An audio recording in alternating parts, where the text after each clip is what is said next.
दोस्तों 1.5 ton AC यानी 1.5 ton AC में कौन सा सिस्टम कितने मान का लगा होता है, जैसे कैपेसिटर कितने एमएफडी का है, कितना गुप्त ऊष्मा को ये सोखेगा घंटे में।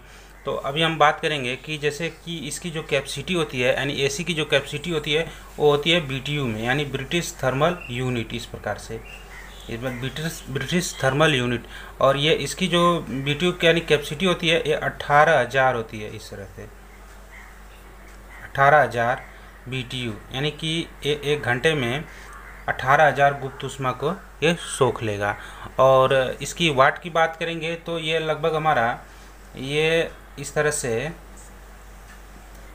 1600 वाट के आसपास होगा, यानी कि कंपनी के हिसाब से 1600 वाट का आ जाएगा, 1600, 1650। और इसके जो कि हम एम्पियर की बात करेंगे तो ये हमारा एम्पियर जो लेगा इस प्रकार से, तो ये लगभग 7 से 9 एम्पियर के बीच में ले सकता है, यानी कि जो 1.5 टन का एसी है 7 से 9 एम्पियर के बीच में ले सकता है। और इसकी रूम की साइज़ हम बात करेंगे तो जो रूम की साइज़ है इस प्रकार से ये कितना होगा, यानी कितने बाई कितने के रूम में लगा सकते हैं। तो रूम की साइज़ होगी आपकी यानी कि 10 बाई 15 बाई 10 इस प्रकार से, यानी कि लंबाई चौड़ाई ऊंचाई इस प्रकार से होगा। तो उसको आप 1.5 टन का एसी इसमें लगा सकते हैं।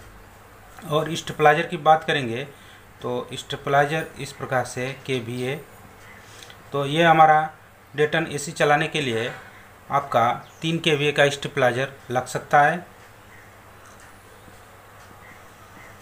इस तरह से 3 KVA, आप 5 KVA का भी लगा सकते हैं। और इस तरह से हम बात करेंगे कि इसको चलाने के लिए आप इस प्रकार से MCB जो होता है इस तरह से MCB 24 एम्पियर का MCB इस तरह से लगा सकते हैं। और बात करेंगे हम कि इसको वायरिंग करने के लिए, यानी इसका जो मेन सप्लाई है उसको लाने के लिए आप कितने mm का वायर लगा सकते हैं। तो इसमें आप 2.5 से 4 mm का वायर लगा सकते हैं इस प्रकार से। अब हम बात करेंगे कि इसके अंदर जो कैपिलरी लगती है उसकी साइज़ क्या होती है। तो कैपिलरी की साइज़ जो होती है इस प्रकार से, कैपिलरी की साइज़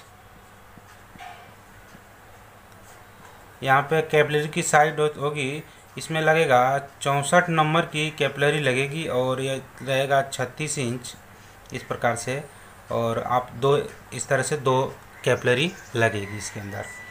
अब हम बात करेंगे कि इसका जो कि बैक प्रेशर कितना होगा। तो हम बैक प्रेशर बताएंगे सिर्फ R22 का। इस तरह से R22 का जो हमारा बैक प्रेशर होगा ये लगभग 65 PSI के आसपास होगा। इस तरह से ये हमारा बैक प्रेशर हो गया, ये बैक प्रेशर हो गया। अब हम बात करेंगे कि इसका जो हेड प्रेशर होगा वो हेड प्रेशर हमारा 260 और 280 के बीच में होगा, यानी 260 से 280 PSI इस तरह से होगा, यानी कि ये हमारा होगा हेड प्रेशर इस प्रकार से। हेड प्रेशर जो 260 से 280 के बीच में होगा। अब इसको चलाने के लिए हमको 220 या 230 वोल्ट की आवश्यकता होगी। इस तरह से इसको, यानी सभी एसी को चलाने के लिए 220 या 230 इस प्रकार से वोल्ट की आवश्यकता पड़ती है। अब इसमें जो कैपेसिटर लगेगा वो कैपेसिटर हमारा रनिंग का जो होगा वो 40 से इस तरह से 40 MFD से 45 MFD का हो सकता है, MFD।